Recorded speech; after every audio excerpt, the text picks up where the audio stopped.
Vesel sem, da živim v novem mestu, kjer imamo res idealne pogoje za to, da smo lahko aktivni, da se veliko gibamo.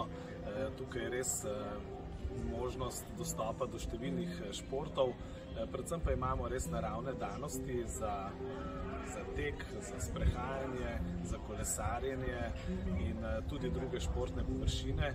Tako da sam izredno rad seveda uporabljam tako te sprehajalne oziroma tekaške površine, kot tudi teniška igrišča ob reki Krki. Verjamem pa, da smo vsi lahko aktivni v svojem domačem okolju, ne glede, kje v novomeški občini živimo. Vesel sem vse več pohodnikov, ki hodijo na Trško goro, ki hodijo na Gorjance, pa še bi lahko našteval. Tako da res vsem en poziv, gibajmo se, to je dobro za nas, to je dobro za naše zdravje in verjamem, da s tem tudi smo vsi boljša družba. Hvala.